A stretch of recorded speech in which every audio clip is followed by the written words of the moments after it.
أشهد أن لا إله إلا الله وحده لا شريك له وأشهد أن محمدا عبده ورسوله أما بعد فأعوذ بالله من الشيطان الرجيم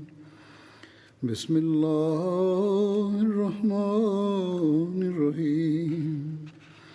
الحمد لله رب العالمين الرحمن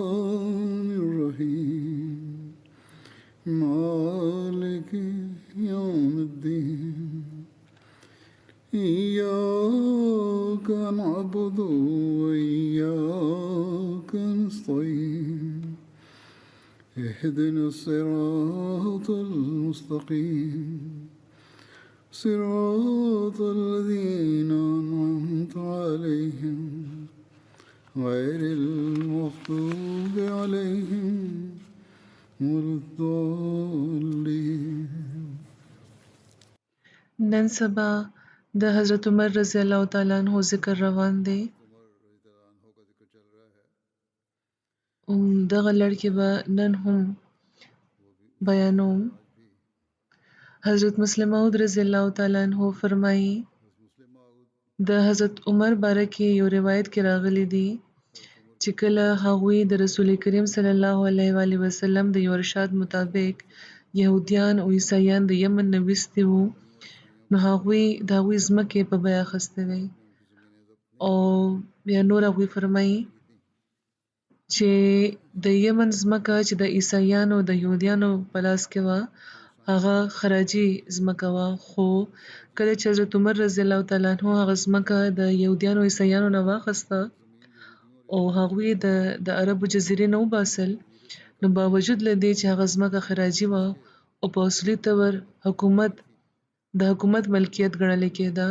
خو بیا هم هغوی هغه ځمکه د هغوی نه په زوره نه واخیستې بلکې په بیه اخیستې وه. نو په فتح الباري شرح بخاري کې دا حدیث لیکلی شوی دی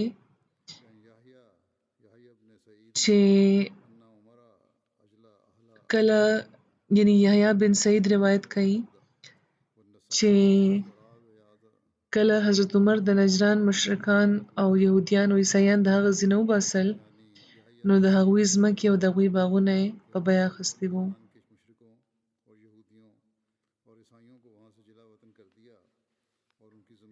دا ظاهره ده چې د یهودیانو ځمکه عشري نشوه کېدی، ځکه چې که هغه د عشر ځمکه وي نو دا به د چېرته یو مسلمان ملکیت وي، نو د یهودیانو نه د هغې په بیه اخیستو څه سوال نه پیدا کېدو او هغه یقینا خراجي وه، لکه څنګه چې د هندوستان ځمکه خراجي ګرځولې کېږي.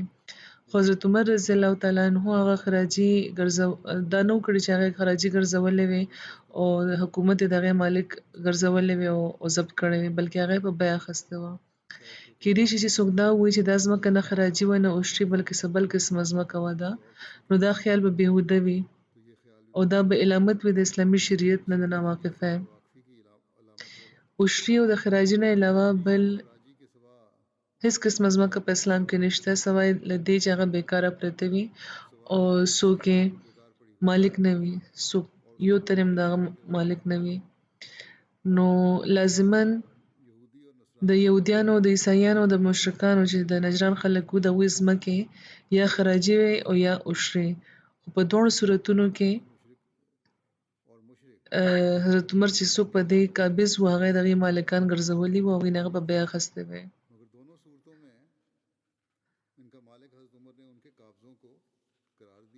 په اسلام کې د جنگي قیدیانو نه علاوه د غلام جوړولو د ممانعت تذکره کوي. حضرت مسلم موعود فرمایي چې خدای پاک فرمایي چې تريدون اراد الدنیا، چې مسلمانانو آیا تاسو د نورو خلکو په شان دا غواړئ چې د پردي کامونو خلک ونیسئ او خپل طاقت او قوت زیات کړئ؟ والله یرید الاخره خدای پاک دا نه غواړي چې تاسو دنیا پسې روان شئ بلکې هغه دا غواړي چې تاسو په هغو احکاماتو وچلئ چې د انجام په لحاظ تاسو لپاره بهتره وي او په بل جهان کې تاسو د خدای پاک د رضا او د هغه د خوشنودۍ مستحق جوړئ او د خدای پاک د رضا او د انجام د خوشګواره کېدو په لحاظ عمده حکم تاسو لپاره بهتره دی چې تاسو سوای د جنگي قیدیانو نه چې کم تاسو د جنگ دوران گرفتار کړي وي بل هیڅوک مه بندیوان کوئ بل هیڅوک مه قیدي کوئ یعنی د جنگي قیدیانو نه علاوه په اسلام کې هیڅ قسمه قیدیان جوړول جایز نه دي په دغه حکم په شروع اسلام کې ډېر په سختۍ عمل کېدو او د حضرت عمر رضی الله تعالی عنہ د دور خلافت د حضرت عمر رضی الله تعالی عنہ د خلافت په زمانه کې یو ځل د یمن د خلکو یو وفد هغوی له راغلی و او هغوی ته شکایت کړی و چې اسلام نه مخکې عیسایانو بغیر د څه جنګه همداسې په زور مونږه غلامان کړي وو ګینې مونږه زمونږه آزاده قبیله وه نو مونږه د دغه غلامۍ نه مونږ له ازادي راکړي د دغه غلامۍ نه حضرت عمر رضی الله تعالی عنہ ورته وفرمیل چې دا واقعه خو د اسلام نه مخکې ده خو بیا به هم زه د تحقیقات کوم او که ستاسو خبره سمه ثابته شوه نو بیا به تاسو فوراً آزاد کړی شئ او بیا حضرت مسلم موعود مقابله کوي د اسلامي تعلیم او څه چې یورپ کې کیږي او فرمایي چې دا خو اسلامي تعلیم و چې حضرت عمر په عمل کړی و او تسلي هغوی له ورکړې وه خو د دې په خلاف په یورپ کې څه کیږي یورپ د خپل د تجارتونو د زراعتونو د فروغ لپاره د 19مې پیړۍ سره پورې غلامي جاري ساتلې وه او په دې کې هیڅ شک نشته چې د اسلام په تاریخ کې د یوې غیر اسلامي غلامۍ پته چلی خو بیا هم د غلامانو په ذریعه په ملکي طور تجارتي یا صنعتي ترقۍ کولو یې چېرته پته دی چلی او اسلام کې دا هیڅ تصور نشته یو ځل د حضرت عمر په زمانه کې سخت کات راغلی و او په مدینه کې او د دې ګیر چاپېره علاقو کې سخت کات راغلی و او چې کله به تیزه هوا چلیده نو لکه د ایرې په شان دی به خاوره الوته او په دغه وجه د دغه کال نامه عام الرماده ایښودل شوی یعنې د ایرو کال او عوف بن حارث د خپل پلار نه روایت کوي چې د هغه کال نامه عام الرماده ایښودل شوی وه یعنې د ایرو کال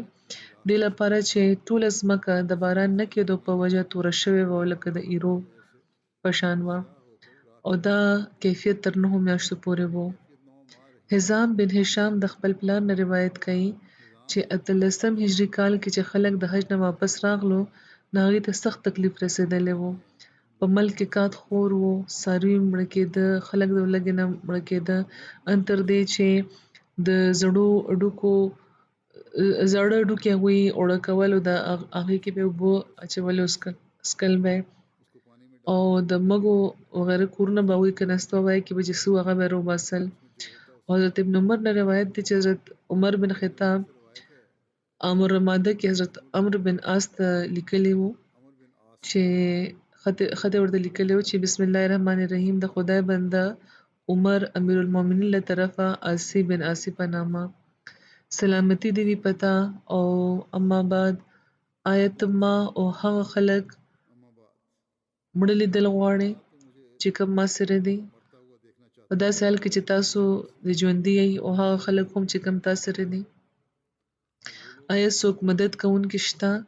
او بیا هغوی 3 ځله لیکلي وو په هغې باندې مدد مدد مدد او د دې په جواب کې حضرت عمرو بن عاص لیکلي وو بسم الله الرحمن الرحیم الله چې د چا نه بغیر څوک د عبادت لایق نشته د هغه د بنده له طرفه اما بعد تاسو ته مدد را رسي لږ انتظار وفرمایئ زه ستاسو طرف ته د اوښانو یوه قافله درلېږم لګی یم چې لومبۍ اوښ به تاسو سره وي او اخري اوښ به ما سره یعنې دومره اوږده قافله به دومره اوږد قطار به وي. د مصر والي حضرت عمرو بن عاص د غلې 1000 اوښان رالېږلي وو او غوړي او کپړې وغیره د هغې نه علاوه وو. او د عراق والي حضرت سعد 3000 اوښان د غلې رالېږلي وو او کپړې وغیره د هغې نه علاوه وې. د شام والي حضرت امیر معاویه 2000 اوښان د غلې رالېږلي وو او کپړې وغیره د هغې نه علاوه وې. کله چې لومبۍ غله راغله نو حضرت عمر بن خطاب حضرت زبیر بن عوام ته فرمایلي وو چې ته دا قافله ودروه او د اهل بادیه طرف ته یې واړوه، یعنې د کلي اوسېدونکو طرف ته د کلو اوسېدونکو طرف ته دا واړوه او مخکې هغوی له ورکړه او په هغوی کې دا تقسیمه کړه. ممکنه ده چې د رسول کریم صلی الله علیه وسلم د صحبت نه پس دین افضل څه شی به تا ته نه حاصل شوي. د دې چې کومې بورې دي هغې نه برستنې جوړې کړه چې دوی به اغوندي او اوښان دې لپاره حلال کړه چې دوی ته نه غوښه وخوري او د دې واز دوی اوچته کړي یوسي او انتظار د دې ونه کړي چې چېرته هغوی وایي چې موږ به د باران د راتلو انتظار کوو. هغوی دې اوړه پخوي او جمع کوي دین تر دې چې خدای پاک د هغوی لپاره د کشادګۍ حکم راولي، یعنې څه دې پخوي څه دې وخوري او چې څه دې هغه دې ذخیره هم کړي. حضرت عمر به روټۍ تیاره کړه او اعلان به یې وکړو په منادي باندې چې کوم تن غواړي چې هغه د روټۍ په وخت کې حاضر شي او وخوري نو هغه دې ضرور همداسې وکړي او څوک چې دا خوښوي چې کوم خوراک د هغه لپاره او د هغه د کور والو لپاره کفایت کړي نو هغه دې راشي یودسي. حضرت عمر به خلکو له سرید تیاروله، یعنې روټۍ به په ښوروا کې نرمه کړې وه او هغې سره به د زیتون سالن و او دا به فوراً په دیګونو کې پخولی کېدو. دا اوښان به حلالېده او حضرت عمر به دغه ټولو خلکو سره یو ځای روټۍ خوړه لکه څنګه چې هغوی خوړه. عبدالله بن زید بن اسلم د خپل نیکه اسلم نه روایت کوي چې حضرت عمر به مسلسل روجې نیوي او د امر رماده په زمانه کې ماښام به حضرت عمر له به یو روټۍ راوړلی کېده چې د زیتون تیل به پرې لګولی شوي وو. خلکو یو ورځ اوښ حلال کړی وو خلکو لپاره چې خلکو باندې وخوري نو د حضرت عمر لپاره د هغې ښه برخه یې ایښې وه او چې کله حضرت عمر له هغه برخه راوړې شوه نو هغې کې کوهانو د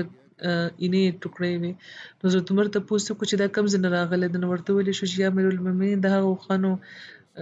نه اخیستل شوي دي چې کوم موږ نن حلال کړي دي. نو هغوی فرمایل افسوس زه څومره بد نیکران یم که د دې ښه برخه په خپله وخورم او خلکو باندې د دې ردي برخه وخورم. دا پیاله اوچته کړئ او ما لپاره دې نه علاوه بل څه راوړئ د خوراک. نو بیا روټۍ او د زیتون تیل راوړی شو. هغوی روټۍ په خپل لاس ماته کړه په هغې نه یې سرید جوړ کړو. بیا خپل غلام ته یې وفرمیل چې یارفه دا کاسه د سمک یو کور دی هلته یوسه. سمک هم د مدینې سره جوخت د کجورو یو باغ و چې مالک حضرت عمر و او هغوی هغه باغ وقف کړی و. نو هغوی وفرمیل چې 3 ورځو نه ما هغه خلکو له څه نه دي ورکړي او زما دا خیال دی چې د هغوی خېټه به هم تشه وي، دا ورشه هغوی له ورکړه. حضرت ابن عمر نه روایت دی چې د کات په ورځو کې حضرت عمر یو نوی کار شروع کړی و چې کوم هغوی مخکې نه کولو او هغه دا چې هغوی به چې خلکو له جمع ورکړې د ماسخوتن نو هغوی به بیا کور ته راغله او تر ټوله شپه به هغوی مسلسل لمونځ کولو او بیا به هغوی بهر وته او د مدینې اطرافو کې به هغوی چکر لګولو او یو شپه د پیشنبي په وخت وایي چې ما هغوی اورېده چې هغوی وایي چې اللهم لا تجل هلاک امة محمد علی یدی چې یا خدای زما په لاس د محمد صلی الله علیه وسلم امت په هلاکت کې وانچوي. محمد بن یحیی بن حبان بیانوي چې د قات په ورځو کې حضرت عمر له یو ځل یوه روټۍ راوړې شوه چې په غوړو کې ډوبه وه. نو هغوی یو کلیوال یو بدوي راوغوښتو ځان ته او هغه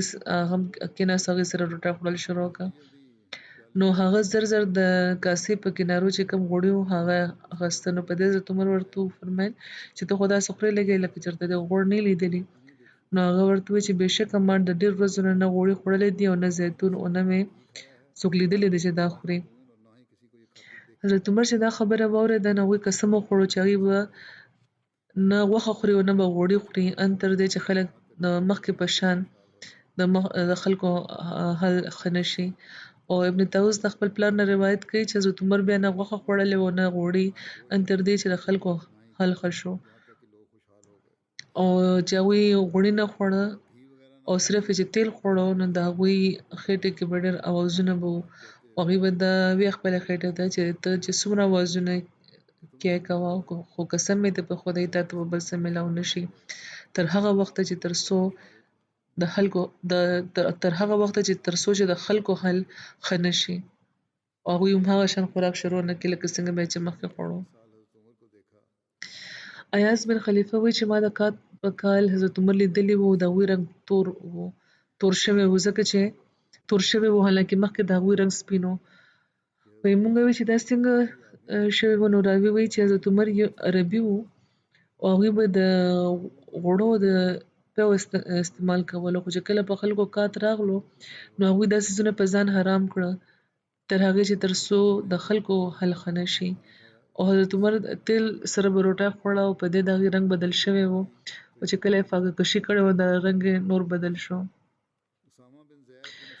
اسامه بن زید بن اسلم د خپل نیکه نه روایت کوي چې موږ به دا وایي چې که خدای پاک دا کات بونه تلو نو حضرت عمر به د مسلمانانو په فکر کې وفات شي. زید بن اسلم د خپل پلار نه روایت کوي چې د کات په زمانه کې د ټول عربو نه خلک مدینې ته راغلي وو. حضرت عمر خلکو له حکم ورکړی و چې هغوی دې انتظام وکړي د دغه خلکو دوی باندې د روټۍ وخوري. د مدینې څلور واړو طرف ته حضرت عمر د مختلفو اصحابو ډیوټي لګولې وه چې د یوې لحظې خبر به هغوی ماښام به راغونډېده هغوی له به یې ورکول. د سهار نه تر ماښامه پورې به چې کوم خبرونه به وو هغه به ماښام هغوی له راوړل کېده. او د مدینې د مختلفو علاقو نه کلیوال خلک راغلي وو د کلو نه خلک راغونډ شوي وو. او یو شپه چې کله خلکو روټۍ خوړلې وه نو حضرت عمر وفرمیل چې دا کومو خلکو چې موږ سره روټۍ خوړلې ده دوی وشمېرئ. چې هغوی وشمېرلی شو نو هغوی د 7,000 د جغد هغه خلک وو. نو هغوی وفرمیل چې کوم نه دي راغلي او کوم مریضان دي او ماشومان دي هغه هم وشمېرئ. او چې کله بیا وشمېرلی شو نو هغه 40,000 د هغې شمېر و. یو څو ورځو پسې دا شمېر نور زیات شوی و او بیا چې کومو خلکو روټۍ خوړه د هغې شمېر بیا 10,000 و د نورو بیا 50,000 و. همدغه شان دا سلسله روانه وه تر دې چې خدای پاک باران نازل کړو. چې کله باران وشو نو ما حضرت عمر لیدلي چې هغوی خپل عاملینو له حکم ورکړی و چې د دغه ټولو خلکو انتظام دوی وکړي د خپلو علاقو ته د واپسۍ او دوی له د غله ورکړی شي او سورلی دې ورله ورکړی شي. راوي وایي چې ما کتل چې حضرت عمر په خپله به دغه خلک روانولو راتله چې کله حالات ښه شو. ګرد چاپېره نه خلک راغلي وو د لږې نه تنګ ښار ته روټۍ به میلاوېده هغوی ته دلته. چې کله حالات ښه شو بارانونه وشو او کرونده بیا کېدې شوه نو بیا هغوی ورته وویل چې واپس لاړ شي محنت کوئ او خپل پټي آباد کړئ. په تاریخ طبري کې د دغه کات د ختمېدو باره کې لیکلي دي چې یو تن خوب لیدلی و چې د هغې مطابق رسول کریم صلی الله علیه وسلم د دعا طرف ته پام ګرځولی و. نو په دې حضرت عمر خلکو کې اعلان کړی و چې د استسقا لمونځ به کیږي. حضرت عمر فرمایل چې مصیبت خپل انتها ته رسېدلی دی او اوس به انشاءالله ختم شي. کم ته چې د دعا کولو توفیق میلاو شو نو بس پوه شئ چې د هغې مصیبت ختم شو. او بیا هغوی د نورو ښارونو د ګورنرانو په نامه خطونه ولیکل چې تاسو د مدینې او د هغې د خواوشا علاقو د بندګانو د هغې خواوشا کې چې کوم د خدای بندګان دي د هغې لپاره د استسقا لمونځ وکړئ ځکه چې هغې د مصیبت انتها ته رسېدلی دی. حضرت عمر مسلمانان د استسقا لمونځ لپاره بهر په میدان کې جمع کړه او حضرت عباس هغوی ځان سره که هغوی حاضر شو او مختصره خطبه هغوی ویلې وه او بیا هغوی جمع ورکړې وه او بیا هغوی کېناسته او دعا یې شروع کړه.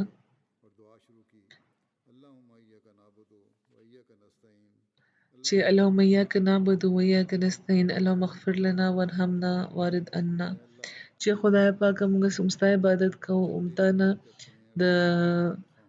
تا نه مدد غواړو یا خدای پاک موږ معاف کو په موږ رحم وکړو په موږ نه راضي شه او د نه پس هغوی کور ته واپس شو الله کور ته رسېدلی نه و چې په میدان کې د باران په وجه تلاو جوړ شو د یو روایت مطابق حضرت عمر چې دعا کوله نو عرض یې کړو چې یا خدایه رستا د نبی صلی الله علیه و آله وسلم په زمانه کې به چې کله په موږ کات راتلو نو موږ به ستا د نبی په واسطه د باران دعا کوله چې او تا به په موږ باندې باران ورولو او نن موږ تعالی د ستا د نبی صلی الله علیه و آله وسلم د تر واسطه درکو دعا کول لګیایو نو ته په موږ دا کات ختم کا او په موږ باران نازل کا نو خلک بیا د خپلو زیونو نه لا نور لرې شوي چې باران ورېدل شروع شوی اوس دا ذکر دی چې په مسجد نبوي کې د چټایانو غوړولو سلسله کله شروع شوې وه عبدالله بن ابراهیم نه دا روایت دی چې مخکې به خلکو داسې مونځ کولو همداسې او په فرش باندې یا په کچه ځمکه باندې او په تندي باندې به خاورې دغې لګېدې نو په دې بیا دې نه پس د چټایانو رواج شروع شو نو دې باره کې عبدالله بن ابراهیم روایت دی دا چې ټولو نه مخکې په مسجد نبوي کې چې چا چټۍ غوړولې وه هغه حضرت عمر بن خطاب و مخکې به چې خلکو خپل سر د سجدې نه اوچتولو نو خپل په لاس به بیا صفا کولو نو په دې هغوی د چټیانو غوړولو حکم ورکړی و چې کوم د عقیق نه راوخته شوی وي او دا بیا مسجد نبوي کې غوړولو شوی وي عقیق هم د یوې وادۍ نامه ده چې د مدینې نه د جنوب مغرب طرف ته شروع کیږي او شمال مغرب طرف ته تقریبا 1.5 کیلومتره پورې خوره ده ډېره لویه وادي ده د حضرت عمر په زمانه کې په 18 هجري کال کې د مسجد نبوي توسعه هم شوې وه حضرت عبدالله بن عمر نه روایت دی چې رسول کریم صلی الله علیه و آله وسلم په دور کې د جومات د کچه خښتونه جوړ شوی و چې چته د کجورو د خاښونو د پاړو نه جوړو او ستونونه د کجور د ونې چې کومې تنې وي د هغې نه جوړو نو حضرت ابوبکر صدیق رضی الله تعالی عنه دا هم په دغه حال کې پرېښی او په دې کې هېڅ توسعه تبدیلي نه وه کړې حضرت عمر د دې تعمیرونو او توسعه کړې وه خو د دې هیئت او طرز تعمیر هېڅ پکې تبدیلي نه وه راوستې هغوی هم هماغه شاندې جوړه کړې وه او چت مخکې په شان هم د کجورې د پاڼې وو هغوی صرف دغې ستونونه د لرګي پکې اچولي وو او حضرت عمر په 18 هجري کال کې د جومات تعمیر د خپلې نگرانۍ د لاندې مکمل کړی و او د دغه توسعې نه پس د جومات رقبه 100 زره یعنې تقریبا 50 میټره نه زیاته شوه او 140 زره یعنې تقریبا 80 میټره شوې وه او دغه روایت نه ظاهریږي چې د حضرت ابوبکر په دور کې هم مسجد نبوي هم هغه و چې کوم رسول کریم صلی الله علیه و آله وسلم په دور کې و خو د حضرت عمر چې کوم تعمیرونه کړو نو د هغې په وجه یې کې ډېره توسعه شوې وه ابو سعید خدري نه روایت دی چې حضرت عمر حکم ورکړی و چې د مسجد نبوي تعمیرونه دې وکړی شي او د خلکو د باران نه د بچ کولو بندوبست دې وکړی شي خو سور سپین چې کوم تزین هغه نه د اجتناب وکړی شي ځکه چې همدا تزین انسان د مصیبتونو سره مخ کی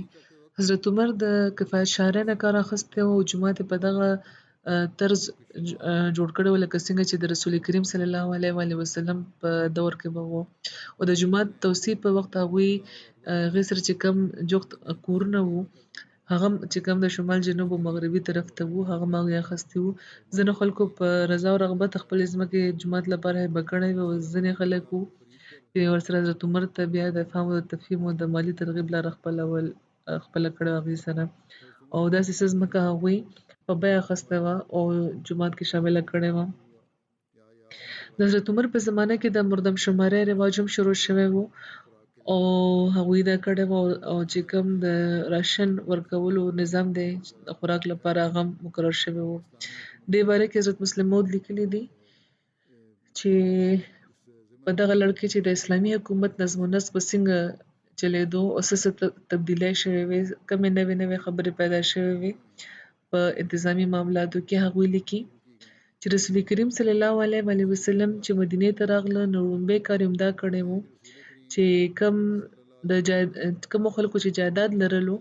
نو چې کوم بې جایداده خلک وو هغې سره د هغې ورورولي قایمه کړې وه. انصار د جایدادونو مالکان وو او مهاجر بې جایداده وو. رسول کریم صلی الله علیه و وسلم د انصارو د مهاجرینو ترمنځ موافقت قایم کړی و او یو جایداد والا له یو بې جایداده یو جایداد والا سره یو بې جایداده ملاو کړی و او ځینو په دې کې دومره بیا هغوی ورمخکې شوي خو چې دولت خو یو خوا ځینو خو که د هغوی دوه ښځې وې نو خپله د هغوی خپل مهاجر وروڼو ته دا پیشکش هم کړی و چې د هغې له خاطره به هغوی خپلې یوې ښځې له طلاق ورکړي او دوی دې ورسره بېشکه واده وکړي. دا د مساوات وړومبی مثال و چې رسول کریم صلی الله علیه و وسلم مدینې ته تلو سره قایم کړی و ځکه چې د حکومت بنیاد اصل کې په مدینې کې پرېوتی و، یعنی د حکومت بنیاد په اصل کې مدینې کې قایم شوی و او په دغه زمانه کې دولت زیات نه و او عمده کېدای شو چې مالدار او غریب دې داسې ملاو کړی شي چې هر تن ته دې د خوراک څه څیز ملاویږي. او بیا د یو جنګ په موقع هم رسول کریم صلی الله علیه و وسلم همدا طریقه استعمال کړې وه خو شکل یې لږ بدل کړی و. د یو جنګ په موقع چې هغوی ته معلومه شوه چې ځینې خلکو سره خوراک دپاره هېڅ هم نشته او کشتنو ډېر کم دی او ځینو سره ډېر زیات څیزونه دي نو هغوی چې دا صورتحال وکتو نو فرمایلي وو چې چا سره چې څه دي هغه دې راوړي او دا د یو ځای جمع کړی شي. نو هغه څیزونه راوړی شو او هغوی راشن مقرر کړی و. نو دلته هم بیا هماغه طریقه راغلی وه، یعنې ټولو ته به ټولو له روټۍ ملاوېدل پکار ده او چې تر څو چې ممکنه وه نو ټولو به بیل بیل خوراک کولو. خو چې کله دا خبره ناممکنه شوه او خطره دا پیدا شوه چې ځینې خلک به بیا اوږې پاتې کېږي نو رسول کریم صلی الله علیه و وسلم وفرمیل چې اوس تاسو ته د بیل خوړو اجازت نشته دی، اوس به ټولو ته د یو ځای نه یو شان خوراک ملاویږي او دا فیصله د موقع په مناسبت وه، دا د اشتراکیت نظریه نه وه قایمه شوې. بهرحال صحابه وایي چې د رسول کریم صلی الله علیه و وسلم په دغه حکم مونږ په دومره سختۍ عمل کړی و چې که مونږ سره به یوه کجور هم وه نو مونږ به د هغې خوراک هم سخته بددیانتي ګڼله او تر هغه وخته به مونږ په ارام نه کېناستو تر څو به چې هغه په سټور کې داخله کړی نه وي. دا دویمه نمونه وه چې کومه رسول کریم صلی الله علیه و وسلم ښودلې وه تر څو چې حالات خراب وو همداسې کېده او دا نمونه هغوی قایمه کړې وه. بیا رسول کریم صلی الله علیه و وسلم په زمانه کې دولت هم راغلو او د خزانو خولې خدای پاک د اسلام لپاره پرانیستی خو خدای پاک دا غوښته چې په دې باره کې تفصیلي نظام د رسول کریم صلی الله علیه و وسلم نه پسته جاری شي چې خلک دا ونه وایي چې دا صرف د رسول کریم صلی الله علیه و وسلم خصوصیت و او بل څوک نشي جاری کولی. چې کله دولت راغلو نو بیا زوړ نظام جاری شو خو بیا وروسته خدای پاک د دې د جاری کولو انتظام وفرمایلو. هغه څنګه هغې لیکي چې یو خوا خدای پاک د رسول کریم صلی الله علیه و وسلم په لاس یوه نمونه قایمه کړه او بل خوا مدینې ته رسېدو سره انصارو خپل دولتونه د مهاجرو مخې ته وړاندې کړي. مهاجرو وایي چې موږ دا ځمکې مفت اخیستو ته تیار نه یو او موږ به په دغو ځمکو د کرونده کوو، ستاسو برخه به تاسو له درکوو. خو دا د مهاجرو له طرفه خپل د یو خواهش اظهار و. انصارو خپل جایدادونه ورکولو کې په سوپیش نه و کړی. دا همداسې خبره ده لکه حکومت چاله راشن خو ورکوي خو یو تن یې نه اخلي نو په دې په حکومت بس الزام نه راځي. همدا به ویل کېږي چې حکومت خو راشن مقرر کړی و خو د بل تن بیا اوس مرضي وه چې هغې غوښتنه اخیستی او یا که نه اخیستی. همدغه شان انصارو خو خپل هر څه ورکړه، دا بېله خبره چې مهاجرو نه و اخیستي. نو په عملي طور رسول کریم صلی الله علیه و وسلم دا کار په خپل ژوند کې شروع کړی و ان تر دې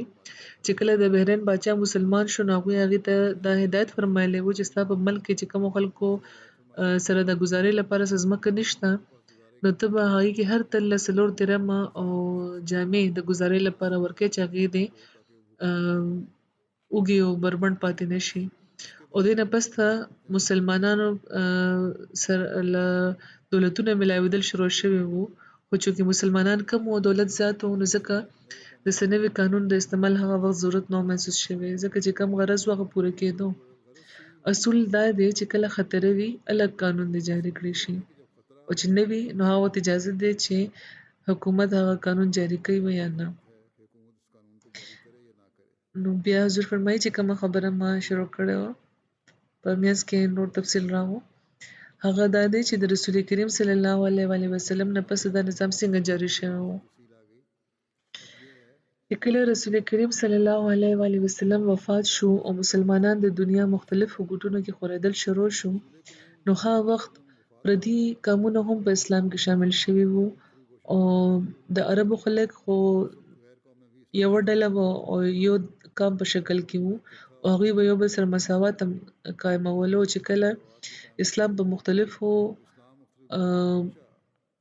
مختلف ګوټونو ته ورسېدو، مختلف قومونه په اسلام کې داخلېدل شروع شو، نو د هغوی لپاره د روټۍ انتظام ډېر ګران شوی و. نو آخر حضرت عمر رضی الله تعالی عنه د ټولو خلکو مردم شماري کړې وه او راشننګ سیستم هغوی جوړ کړی و، قایم کو چې د بنو امیه تر عهده پورې بیا جاري و. او د یورپ مورخین هم دا مني چې ټولو کې وړومبی مردم شماري حضرت عمر کړې وه. هغوی دا مني چې حضرت عمر د مردم شماري د ولس نه د دولت د زور اخیستو لپاره نه، بلکې د هغوی د خوراک انتظام لپاره کړی و. او نور حکومتونه چې کوم دي هغوی خو مردم شماري دې لپاره کوي چې خلک د قربانۍ څاروي کړي او د فوج خدمات د هغوی کوي، خو حضرت عمر دې لپاره مردم شماري نه وه کړې چې خلکو نه د قرباني واخلي، بیا دې لپاره هغوی کړې وه چې هغوی باندې د روټۍ وخورئ. دا کتل وو چې څومره خلک دي او څومره د خوراک انتظام کول د هغوی لپاره. نو د مردم شمارۍ نه پس ټولو خلکو ته د یو مقرره نظام د لاندې به خوراک ملاوېدو، چې کوم ضرورتونه به بیا باقي پاتې وو د هغوی لپاره به هغوی له هره میاشتې پیسې ورکړې کېدې، او دې باره کې به دومره د احتیاط نه کار اخیستلی کېدو چې د حضرت عمر په زمانه کې چې کله شام فتح شو او هغه ځینې د زیتونو تیل راغلو بې شمېره، نو هغوی یو ځل خلکو ته ووایي، هر چاته به د زیتون تیل ملاوېدو، نو هغوی خلکو ته ووایي چې د زیتون په استعمال زما خېټه پړسېږي. دا حضرت عمر ته به پخپله ملاوېده، هغوی به ترې تیل اخیستو، نو هغوی وی چې زه چې زیتون استعمال کوم نو زما خېټه پړسېږي، نو که تاسو اجازت راکړئ نو زه به د بیت المال نه د دومره پیسو غوړي اخلم، یعنې چې څومره قیمت زیتون دی او د دومره قیمت به زه غوړي واخلم، او د زیتون په وجه چونکې زما صحت لپاره دا ټیک نه دی. نو دا وړومبی قدم و چې په اسلام کې د خلکو د ضرورتونو پوره کولو لپاره پورته کړی شوی و، او ظاهره ده چې که دا نظام قایم شي نو دې نه پس د بل څه نظام اجت نه وي، ځکه چې د ټول ملک د ضرورتونو ذمہوار حکومت وي، د هغوی خوراک، د هغوی څښاک، د هغوی جامه، د هغوی تعلیم، د هغوی د بیمارو علاج، د هغوی د اوسېدو لپاره د کورونو تعمیر، دا هر څه د اسلامي حکومت ذمه به وي، او چې دا ضرورتونه پوره کېږي نو د هیڅ قسمه د بیمې اجت بیا نه وي. بیمې خلک دې لپاره کوي چې موږ به بیا وروستو ځان پسې بچو لپاره څه پرېږدو، یا چې کله موږ ګټه نشو کولی نو د خپل ضرورتونو به پوره کولی شو په بوډاوالي کې. نو چې کله حکومت دا ذمہواري واخلي نو بیا د هیڅ قسمه بیمې اجت نه پاتې کېږي. بیا حضرت مسلم موعود لیکي چې بیا وروسته چې کوم خلک راتله نو هغوی دا ویل شروع کړو چې دا د بادشاه مرضي ده چې هغه که غواړي نو څه دې ورکوي او که نه غواړي نو نه دې ورکوي. او لا چونکې د اسلام تعلیم پوره طور سره راسخ شوی نه و، نو ځکه دا خلک د کیسر او د کسرا طرف ته بیا مایل شو، او بیا چې لکه چې څنګه چې نورو بادشاهانو کولو نو هغه شان یې دوی هم کول شروع کړ.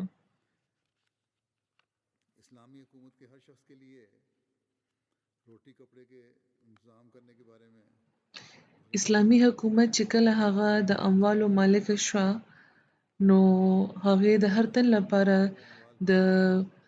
روټۍ او د جامې انتظام کړو. نو هغه بیان شوي دي چې حضرت عمر رضی الله تعالی عنه په زمانه کې چې کله نظام مکمل شو نو هغه وخت د اسلام د تعلیم د لاندې د هر تن لپاره د روټۍ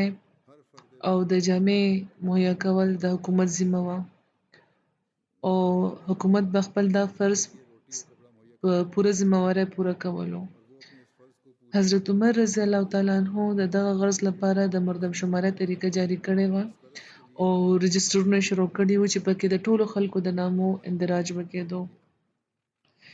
د یورپ مصنفین هم دا مني لکه څنګه چې مخکې ذکر راغلی دی چې لومړی مردم شماري حضرت عمر رضی الله تعالی عنہ کړې وه هم هغوی د رجسټرونو طریقه شروع کړې وه جاري کړې وه او د دغه مردم شمارۍ وجه دا وه چې هر تن له د روټۍ او کپړه ورکړی شي او حکومت لپاره دا ضروري و چې هغه د دې نه خبر وي چې څومره خلک په هغه ملک کې دي. نن دا ویل کېږي چې سوویت روس د غریبانو لپاره د روټۍ او د هغې د کپړې انتظام کړی و حالانکې د ټولو نه مخکې دغه قسمه اقتصادي نظام اسلام جاري کړی و او په عملي رنګ کې د حضرت عمر رضی الله تعالی عنہ په زمانه کې د هر کلي د هرې علاقې د هر ښار د خلکو نامې په رجسټر کې لیکل کېدې د هر تن د هغې د ښځې د هغې د ماشومانو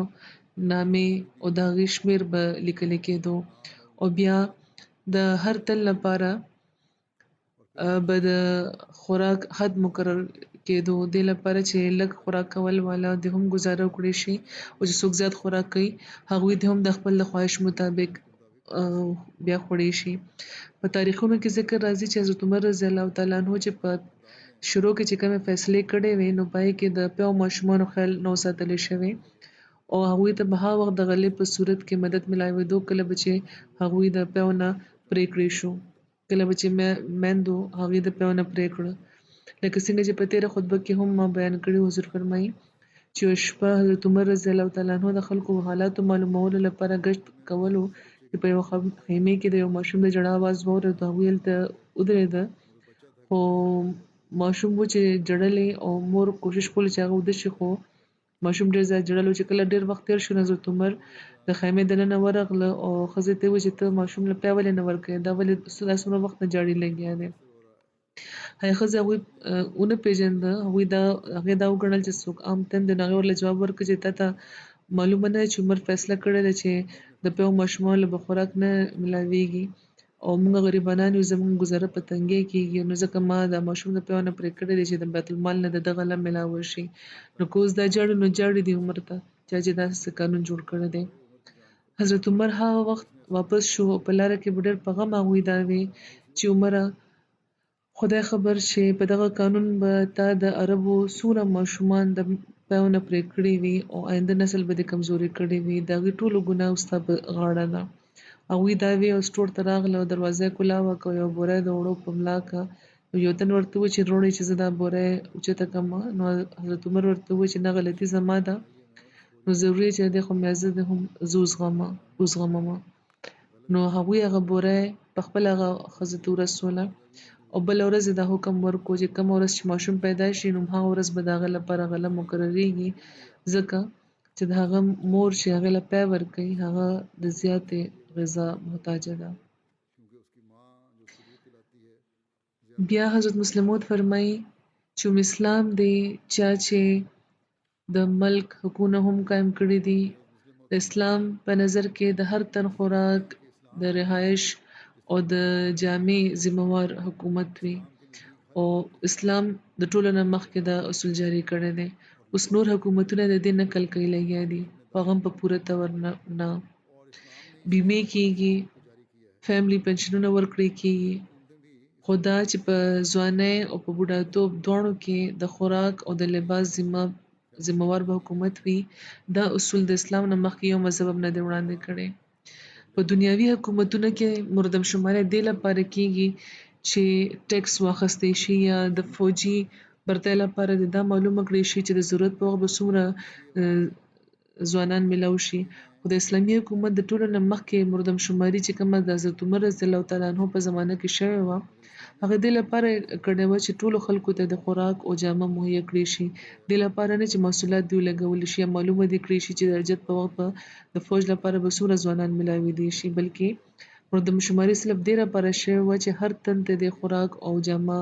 ورسولی شي او په دې کې هیڅ شک نشته چې یوه مردمشماري د رسول کریم صلی الله علیه وسلم په زمانه کې هم شوې وه خو هغه وخت مسلمانانو ته له حکومت نه ترلاسه شوې نه ځکه د هغه مردمشمارۍ مقصد صرف د مسلمانانو شمیر معلومولو او چې کومه مردمشماري د اسلامي حکومت په زمانه کې د ټولو نه مخکې شوې وه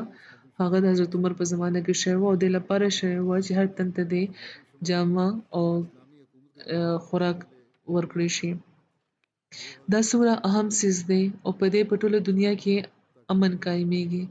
صرف دا ویل چې درخواست ورکه په دې باندې به غور کیږي دا د هر انسان غیرت نشي برداشت کولی چې درخواستونه دې راوغوښتي شي او بیا په غور وکړی شي نو ځکه اسلام دا اصول مقرر کړی دی چې خوراک او جامه دا د حکومت ذمه ده او دا به هر مالدار او هر غریب له ورکړی کیږي که څوک کروپتی هم وي هغه له به هم ورکړی کیږي که هغه د بل چا له ورکړي مخکې دې لپاره چې ته دا محسوسه نشي چې هغه سپک ګڼلی کیږي څه چې مالدارو ته میلاویږي نو که مالدار هم په تقوا روان وي نو بیا د هغې مخکې حاجتمند ورکړي په زیاده دی چې دې نه فایده پورته کوي په خپله د حضرت عمر په زمانه کې ملکونه په صوبو کې تقسیم کړی شوي وو په 20 هجري کال کې مقبوضه ملکونه په 8 صوبو کې هغوی تقسیم کړي وو حضرت عمر دې لپاره چې په انتظامی امورو کې د اساني وي په لومړي نمبر مکه بیا دویم نمبر مدینه دریم نمبر شام څلورم نمبر جزیره پنځم نمبر بصره شپږم نمبر کوفه اووم نمبر مصر اتم نمبر بیا فلسطین بیا د شورا قیام د هغوی په زمانه کې شوی وو په مجلس شورا کې همیشه په لازمي طور د دغو دواړو ډلو یعنی د مهاجرو او د انصارو ارکان به شریکېده او انصار هم په دوو قبیلو کې تقسیم وو اوس او خزرج نو دغو دواړو خاندانونو شمولیت په مجلس شورا کې ضروري وو او په دغه مجلس شورا کې حضرت عثمان حضرت علي حضرت عبدالرحمن بن عوف حضرت معاذ بن جبل حضرت ابی بن کعب او حضرت زید بن ثابت هم شاملېده د مجلس د انعقاد طریقه دا وه چې مخکې به یو منادي اعلان وکړو چې الصلات جامع یعنې ټول خلک د مونځ لپاره راجمع شي او چې خلک به راجمع شو نو حضرت عمر به په مسجد نبوي کې 2 رکعته مونځ وکړه بیا به مونځ نه پسته به هغوی په منبر وخته خطبه به یې ورکړه او چې کوم خبرې باندې به کومې معاملې باندې به چې بحث کېدو نو هغه به وړاندې کړی شو او بیا په هغې باندې بحث کېدو معمولي او د هر ورځني معاملاتو باره کې به د دغه مجلس فیصلې به کافي ګڼل کېدې خو چې کله به چېرته څه اهمه خبره به وړاندې راغله نو بیا به د مهاجرو او د انصارو اجلاس عام کېدو او د ټولو په اتفاق به هغه خبرې فیصله کېده د فوج تنخواه د دفتر ترتیب د مالو تقرر د پردي کامونو د تجارت ازادي او د محصول تشخیص هر قسمه ډېر معاملات وو چې په دغه شورا کې به په فیصله کېدې د مجلس شورا اجلاس به اکثر په خاص ضرورتونو په وخت به کېده او د نه علاوه یو مجلس وو چې هلته به روزانه د چې کوم انتظامات او ضرورتونه به په هغې به خبرې کېدې دا مجلس به همیشه په مسجد نبوي کې منعقد کېدو او صرف مهاجر صاحبه به په دې کې شریکېده د صوباجاتو او د ضلعو د هر ورځني خبرونه به چې کوم دربار خلافت ته رارسېده حضرت عمر به په دغه مجلس کې بیانول او څه خبرې باندې که به بحث کېدو نو د دغه خلکو نه بیا پرې رایه اخیستل کېده د مجلس شورا د اراکینو نه علاوه عام ولس ته هم حق حاصل و په انتظامی امورو کې د مداخلت په صوبو او په ضلعو کې به حاکمان اکثر د ولس په مرضی ټاکل کېده او ځینې وخت به بالکل د انتخاب طریقې باندې به عمل کېدو کوفې بصرې او په شام کې چې کله د مال د خراج لپاره مقررېده نو حضرت عمر دغه درېواړو صوبو ته حکام لېږلي چې د هغه خلک د خپلې خوښې مطابق یو تن منتخب کړي داسې چې څوک د هغې په نظر کې د ټولو نه زیات دیانتدار او قابل وي د عاملینو د تقررۍ او د هغې لپاره به چې کوم هدایت و څنګه هدایتونه به ورکول حضرت عمر دې باره کې لیکلي شوي دي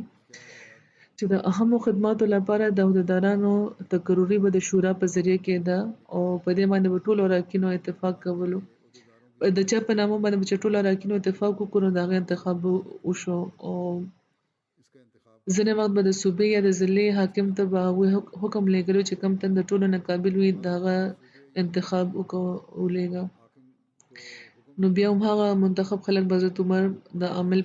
په طور مقررول او حضرت عمر د عاملونو تنخواګانې زیاتې مقررې کړې وې او دې کې حکمت دا و چې په ایماندارۍ دا خلک خپل کار کوي څه لالچ دې نه وي دوی ته د دنیا.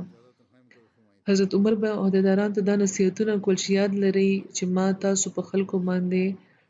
امیر او سختګیره نه یې مقرر کړی بلکې امام په طور مې لېږلی دې لپاره چې خلک د ستاسو تقلید وکړي. د مسلمانانو حقونه به پوره کوئ. هغوی به وهئ ټکئ نه چې هغوی بېعزته شي.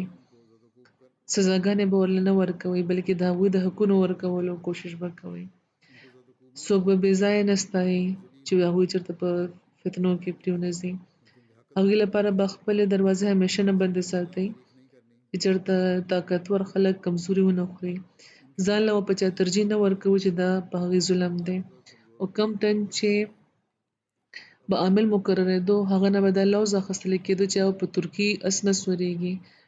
نرۍ جامې به نه اغوندي، ډېر سوتره به نه خوري، په دروازې باندې به دربان نه مقرروي، حاجتمندو لپاره به همیشه د هغې ورکولو وي او دا هدایت به د ټولو عاملونو لپاره و او دا به خلکو ته اورولې کېده. د عاملونو تقرر نه پس به د هغوی د مال او اسباب جایزه اخیستلې کېده او که د هغې په مالي حالت کې غیر معمولي ترقي به کېده او که د هغې باره کې به هغې تسلي ونه کړی شوه نو بیا به د هغوی مؤاخذه کېده او چې کوم زیات مال به د هغوی هغه په بیت المال کې جمع کړی شو. عاملینو ته دا حکم و چې د حج په موقع به لازمي راغونډۍ کوي او هلته به عوامي عدالت لګېدو او چې کوم تن ته به څه شکایت و د عامل نه نو فوراً به د هغې ازاله کېده. د عاملونو شکایت به هم وړاندې کېده. د هغې د تحقیقاتو باره کې هم یوه عهده قایمه وه چې ورباندې به کبار صحابه ټاکلی شوي وو چې تحقیقات لپاره به تله او که شکایتونه به رښتیا وو نو بیا به د عاملینو مؤاخذه کېده. د عاملینو د شکایت باره کې د حضرت عمر د رویې ذکر کوي. حضرت مسلم موعود لیکي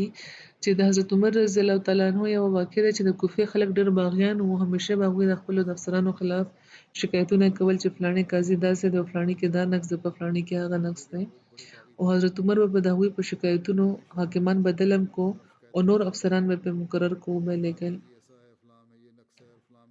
نو ځینو خلکو حضرت عمر ته دا وویل چې دا طریقه سمه نه ده که هغوی چې د هغوی داسې شکایتونه کوي او تاسو داسې بدلوئ نو بار بار افسران مه بدلوئ. نو حضرت عمر وایي چې زه به افسران بدلوم تر دې چې کوفې والا پخپله ستړي شي او کله چې همداسې یوې مودې پورې د هغوی له طرفه شکایتونه راتله نو حضرت عمر وایي چې اوس به زه په کوفې والا یو داسې ګورنر لېږمه چې دوی به سیده کړي او دا ګورنر د 19 کالو یو زلمی و چې حضرت عمر لېږلی و د دوی سمولو لپاره. عبدالرحمن بن ابي لیلا د هغه نامه وه او چې کله د کوفې خلک خبر شو چې د 19 کالو یو هلک په هغوی باندې ګورنر مقرر شوی راغلی دی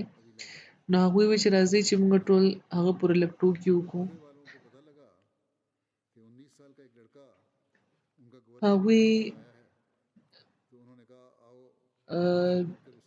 طبیعت کې خو د هغوی شوخي وه او شرم و نو د کوفې خلکو نه هغوی ډېر لوی جبه پوشه خلک چې د 70 او د 80 او د 90 کالو وو هغوی راغونډ کړه او دا فیصله یې وکړه چې دغه ټول بوډاګان به ځان سره د ښار نه بهر د عبدالرحمن استقبال لپاره بوځي او د ټوکې په طور به د هغې نه تپوس کوي چې ستاسو عمر څه دی او چې هغې ورله جواب ورکړي نو ښه به ورپورې بیا ټوکې کوي چې دا دومره ورکوټی لږ زموږ ګورنر شوی دی. نو دغه منصوبې مطابق هغوی د ښار نه د 3 میله بهر راغله استقبال لپاره. په بل طرف نه په خر باندې سور عبدالرحمن بن ابي لیلا هم راغله. د کوفې ټول خلک په قطار کې ورته ودرېدلي وو او ټولو کې ړومبي قطار کې ورته ړومبی قطار د بوډاګانو او سردارانو وو.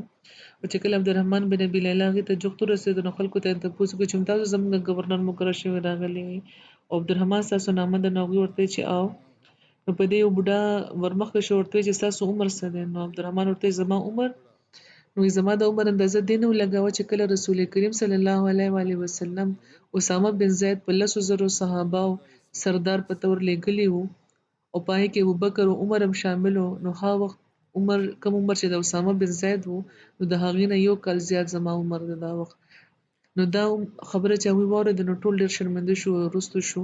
او هغوی یو بل ته وویل چې تر څو چې دا هلک دلته دی نو خبردار چې تاسو به خبرې نه کوئ ګینې دا به ستاسو سرمن به وباسي. او بیا هغوی تر ډېره موده پورې ګورنري کړې وه او د کوفې خلکو به د هغوی مخې ته خبره نه شوه کولی. بیا د محاصلو نظام دی. حضرت عمر د عراق او د شام د فتوحاتو نه پس د خراج د نظم و نسق طرف ته پام کړی و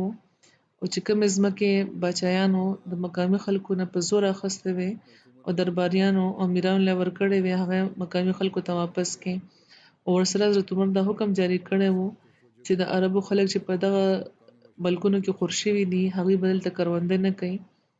یعنې د عربو خلک به کرونده نه کوي په دغه ملکونو کې. او فایده یې دا وه چې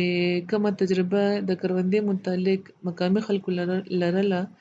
د عرب خلک د هغې نه خبر نه وو. د هر علاقې د کروندې خپله طریقه ده نو ځکه دا حکم و چې بهر نه چې کوم خلک راغلي دي هغوی به دلته کرونده نه کوي بلکې مقامي خلک به کوي. خراج به مخکې خلکو نه په زور اخیستل کېدو او حضرت عمر د خراج چې کوم قواعد دي د هغه مرتب کولو نه پس د خراج د وصولیت طریقه هم ډېره نرمه کړې وه او نوې ترمیمونه یې پکې کړي وو. د ذمیانو به ډېر خیال ساتلو او د خراج د وصولیت په وخت به باقاعده تپوس کولو چې چا سره زیاتې خو نه دي شوې. ذمي رعایا چې پارسیان یا عیسایان وو هغې نه به یې رام غوښته او د هغوی د آرا لحاظ به دوی کولو. د زراعت د ترقۍ لپاره حضرت عمر بې آباده ځمکو باره کې فرمایلي وو چې څوک چې دا آبادۍ نو د هغه به دا ځمکه وي او دې لپاره هغوی د 3 کالو وخت مقرر کړی وو. نهرونه یې جاري کړي وو. د پاشا محکمه یې قایمه کړې وه چې د تلونو وغیره تیارولو کار به یې کولو چې زراعت د ښه شي. دا یو څو کارونه چې کوم اوس وشمېرل حضور فرمایي چې له ذکر د حضرت عمر روان دی انشاءالله آینده به بیانېږي. یو اعلان هم زه کول غواړم او هغه دا چې احمدیه انسایکلوپیډیا یوه جوړه شوې ده چې نن به لانچ کیږي. دا مرکزي چې کومه د آرکایوز شعبه ده او ریسرچ سنټر د هغې دا جوړه کړې ده. لږه موده مخکې هغوی په دې باندې کار شروع کړی و او د خدای پاک په فضل اوس دا ویب سایټ د جومات خلکو لپاره آنلاین مهیا کیږي لګیا ده. دې ته رسایي چې کومه ده هغه په www.ahmadipedia.org باندې کیدی شي. دلته به د یو سرچ انجن په رنګ یو هوم پیج د مواد لټولو لپاره کولاویږي. دا ډېر ساده او د استعمال لپاره آسان جوړ شوی دی. د جوماتي کتابونو، شخصیاتو، واقعاتو، عقایدو او د عمارتونو په حواله بنیادي معلومات په دې باندې مهیا کړي شوي دي. د هرې انټرۍ سره چې کوم د هغې متعلقه ویب سایټونه دي، ویډیوز دي او جوماتي اخبارونو مضمونونه دي د هغې لینکس هم ورکړی شوي دي چې تفصیلي معلومات بیا د دې په ذریعه ترلاسه کړی شي. د تفصیلاتو لپاره ورکړی شوي د دغه لینکس فایده یو دا به وي چې د جومات احمدي چې کوم نور ویب سایټونه دي نو د صارفینو به د هغې پورې هم رسایي وشي او هغه ټولو اخبارونو او رسالو نه به دوی استفاده بیا وکړی شي. په ټوله دنیا کې خورا د جومات خلکو سره چې کوم ډېر مفید معلومات دي چې لا چېرته ریکارډ شوي نه دي نو د احمدیپیډیا ویب سایټ باندې یو آپشن د کانټریبیوټ په نامه هم ورکړی شوی دی چېرته چې هغوی په هرې موضوع باندې د خپلو معلوماتو یا د شواهدو یا دستاویزات هغوی مهیا کولی شي. دا نه چې په خپله برای راست واچي پې بلکې دا به انتظامیه له ورکوي او دغه تحقیق دغه مواد چې کوم دي ورکړي په هغه به د تحقیق او د تصدیق نه پس د متعلقه موضوع چې کوم انټری وي پای کې به شامل کړی شي همدغه شان دا ویب سټ د ټول جماعت په تعاون به جاري او ساري پاتې کېدونکي یو پروجیکټ جوړ شي او ان شاء الله هر احمدي لپاره به فایده مند وي او که چاته خپل چې کوم مطلوبه مواد دي هغه په ویب سټ باندې چاته ملو نشي نو هغه د احمدي پی ډي سره رابطه وکړي او بیا به دا خلک په ویب سټ باندې چې کوم دغه مطلوبه مواد دي دغه د مهیا کولو تنظیم کوي بیا دې دا وي چې دا ټول معلومات د مصدقه وسیلونه مهیا کړی شوي دي خو که یو صارف سره داسې شواهد شته یا وی چې دغه معلوماتو برعکس وي نو بیا داسې شواهد د موږ له مهیا کړی شي او بیا به د تحقیق نه پس د جماعت تاریخ په مصدقه تور باندې محفوظولو تنظیم وکړی شي دغه ویب سټ په د تیاری لپاره ټول ټیکنیکل مرحلې مرکزی چې کوم آی ټي شعبه د هغې ډېر په خیر در سره کړی دي او ډېر زیارې پې کړی دی او د آی ټي شعبې چې د دې مستقله عمله د دې نه علاوه پکې رضاکاران هم شامل دي د مواد تیاری لپاره چې کوم د مرکزی شعبه د ارکاز دغه مربیانو او رضاکاران هم ډېر مهنت کړی دی او د مواد ترلاسه کولو لپاره د اردو نه ترجمې لپاره او د دې اپلوډینګ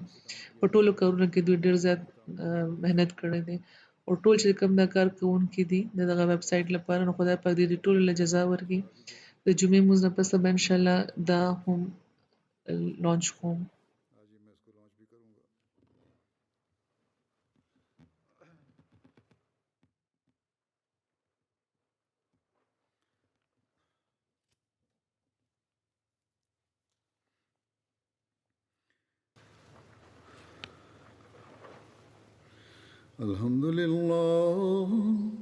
الحمد لله نحمده ونستعينه ونستغفره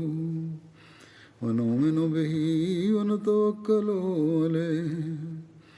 ونعوذ بالله من شرور أنفسنا ومن سيئات أعمالنا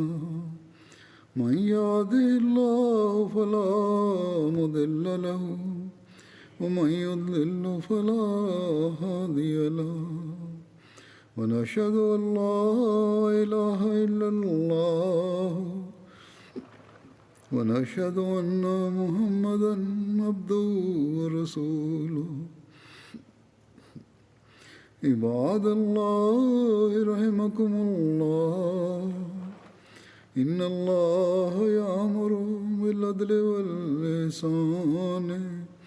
وإيتاء ذي القربى وينهى عن الفحشاء